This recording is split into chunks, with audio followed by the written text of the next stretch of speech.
Hey guys, an emotional and somber scene at the Methodist Training Center as Texans veteran tight end Brevin Jordan suffered an apparently serious leg injury. He went down and grabbed his leg immediately after running a pass route against linebacker Azeez Al-Shire. Teammates went over to try to console Jordan, who tore his ACL last year, was making an impressive comeback, running even faster than he did a year ago in terms of miles per hour. And now he's hurt again. This is a tough blow for the Texans offense and to their locker room. It's one of the most popular and positive guys that the Texans have, and you just hate to see this for any player, and especially Brevin, who had overcome so much and worked so hard to get back on the field and was making plays. He was having a great training camp. So Brevin was screaming and sobbing uncontrollably, was inconsolable, as he was attended to by trainers. C.J. Stroud went over to him, and it was reminiscent of the Tank Dell situation at Arrowhead Stadium last year, but not quite the same. And I've heard people talk about players' reactions. I didn't see anybody crying. I just saw guys upset. And why not? This is their brother, this is their friend, and it's a very tough situation. So Brevin Jordan, they'll conduct more tests. They'll try to determine the extent of the damage. I'm told it's bad. We'll see how bad is it. And obviously the tests are the most important thing, not the reaction to an injury. And we're just going to wait and see what goes on next with Brevin Jordan and how they handle this situation going forward. But he's out indefinitely for sure, and it could even potentially be much longer than that. We'll see what happens next with Brevin Jordan. Thanks, guys.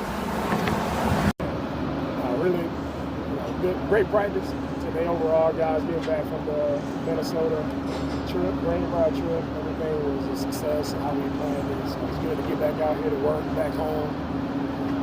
Everybody feeling that temperature difference already, so it's a good day. Unfortunately, guys are here, so Brevin go down with an injury. We'll continue to evaluate Brev and see where he is. It's tough for everybody to see Brevin going down, knowing how much work he's put in to get back to this point of playing football, how excited he was to get back playing football. So just praying for him to have a successful return. For me, with the injury piece, I don't think it's personal. It has nothing to do with being a former player. I think it's just being empathetic to all the guys and knowing how much work NFL players go through, how much their bodies take, and knowing the other side of it when guys are done playing and the effects of guys and how the game, and it puts a lot of guys in bad shape. So I don't take that lightly. Seeing the receiver go down versus Minnesota, it's just right there in front of me. It's just tough. Anytime I see guys go down, right, it's tough to swallow because I know all the work these guys put in and their road to recovery. I'm thinking I've been on that road and I know how dark that road can be at times. So it's just in constant prayer for all the guys around the NFL that go down with injuries. And that's Texans coach D'Amico Ryans reacting to the injury suffered by tight end Brevin Jordan. At NRG Stadium, Aaron Wilson, KPRC2 Sports. Hey guys, I want to update you a little more on Brevin Jordan. Yeah, there's serious concern about his knee, and people are hoping and praying that he doesn't get the worst case scenario, which would be obviously another torn ACL. So there's a lot of concern about Brevin, and Brevin is a guy that is really appreciated in the locker room and worked extremely hard to get back to where he was, which was playing at a high level. So we know about the reaction. You guys have heard from my report about him sobbing uncontrollably and yelling no and just being so upset, obviously frustration, anger, and pain. And he was carted off, and I mean, you could have heard a mouse in that place. It was so quiet. And just to address a few things I've seen online, I know that last year Tank Dell, when he got hurt, it was just a gruesome injury, and it highly upset C.J. Stroud. And C.J. Stroud cried. I don't think there's anything wrong with that. If you want to cry. It's men and women, we all are made of emotions, and it's fine for the quarterback to have emotions. He was upset today. Didn't see any tears from C.J., but if he had, so what? Nothing wrong with that. I just don't really understand some of the reaction. I think it's kind of really unfortunate, to see that kind of thing, for people to have that kind of reaction. It's just small-minded thinking. Let's try to be a little more evolved than that, but I can't tell people how to think, but I think it's poor. It's not a good reflection. So without him, yes, they have other tight ends. They have Dalton Schultz, and they have Cade Stover, and they have Luke Lachey, and they have Dalton Keene, who's a tight end and a fullback, and Jakob Johnson can also play tight end. So they've got a little bit of options there, and I'm told they're working through things on whether they're going to have some tight ends come in to work out. So among the options is former Texans tight end Jordan Akins, who I think would be a good fit. And there's C.J. Uzomah, Gerald Everett, Mercedes Lewis, Michael Pruitt, Jeff Swaim, to name a few. Tyler Davis was recently released, Jody Fortson. So there's a couple of tight ends out there. Peyton Hendershot. So it's a lot of veteran tight ends. There's guys out there. And they don't necessarily have to get a tight end, because they weren't going to obviously keep every tight end anyway. So you have, the Luke Lachey's, you have some tight ends, you have some depth. So we'll see what they do.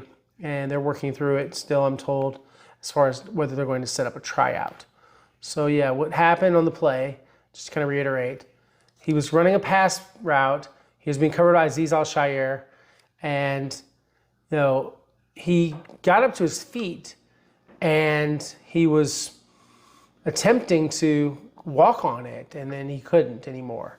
So they were very distraught, not just C.J. Stroud, but Azeez Al-Shaair, and practice halted. They stopped practice for several minutes, and DeMeco Ryans huddled the guys up and delivered a long message, and then practice resumed. Didn't seem to have the juice or energy, obviously.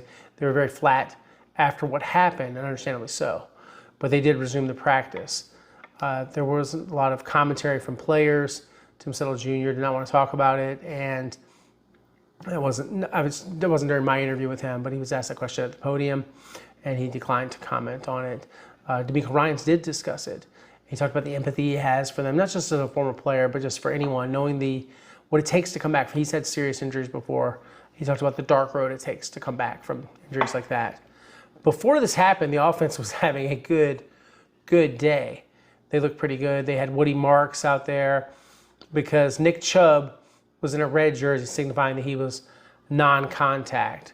So, I saw some good plays, especially a long pass to Jaden Higgins for a touchdown. It was over 60 yards. I saw some good tackles by Henry Toto on Dargo Boale.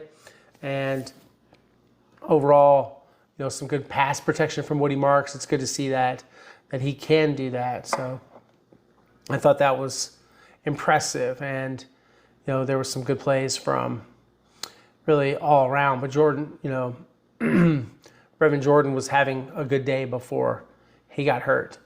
So they kept the same offensive line configuration. Everybody always wants to know about the offensive line. Ariante Ursery at left tackle, Laken Tomlinson left guard, Jake Andrews center, Ed Ingram right guard, Titus Howard right tackle. And then they did that. In fact, that was what they did when they marched down the field for a touchdown.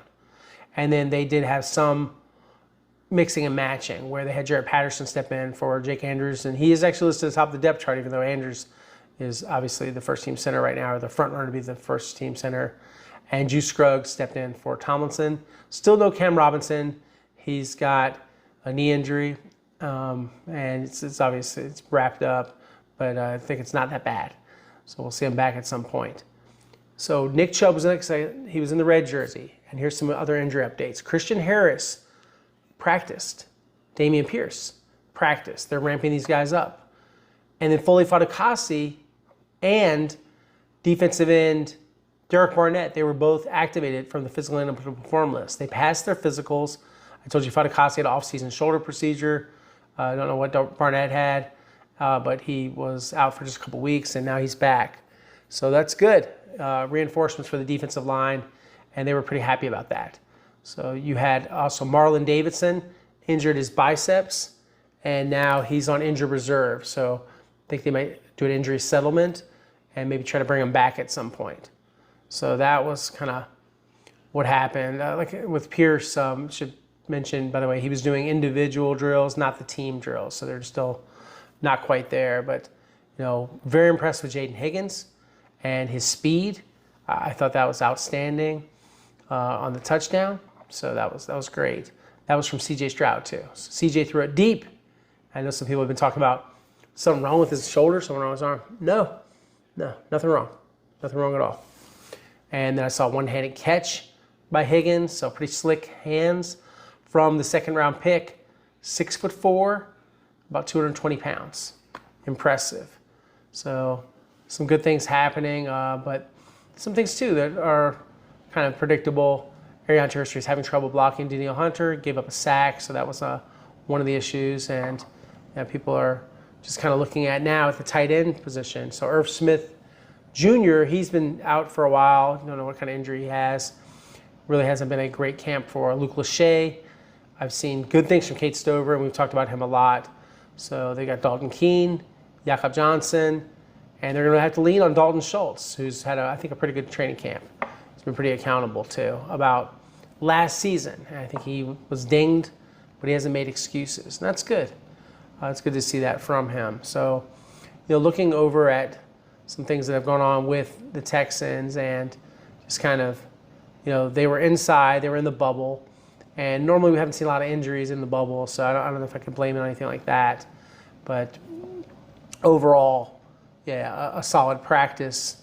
It was about 10 to 15 minutes that practice was halted as this situation unfolded. So that really did cast a pall over the whole situation. It was negative, obviously, because this is a serious injury. One thing too, with having Fadukasi back, I thought he was one of the best run stoppers they had last season. I thought he played really well in the Chargers game, so having him back added size to the defensive line. Barnett had a couple of fumble returns for touchdowns. He's a better edge setter and run stuffer than pass rusher, but he's a good football player. So D'Amico Ryans was pretty happy about having those guys back. And it was interesting to see Woody Marks, to have him back on the field and just kind of, see what he can do. But, he only had 4 yards on 3 carries in the preseason game, and that was with the third string. He didn't really get a lot of blocking. Did have a kick return for 26 yards. That was a pretty good return. So, he's just a guy that you're looking to see more of. Interesting little development with the play calling, and D'Amico Ryans noted that it's up to Nick Caley where he wants to line up as far as, is he going to call it from the booth or is he going to call it from the sidelines? So this time he called it from the booth, and that was Caley's call. So to call it from the press box or the booth, the coaching booth. So he was enjoying that as a first-time play caller. Called that great play. The play action right from Davis Mills, then roll out left, and then waggle it to Braxton Berrios for the touchdown. He did the rest of the work. So D'Amico said the communication was fine, and they're just trying to decide how Caley wants to operate.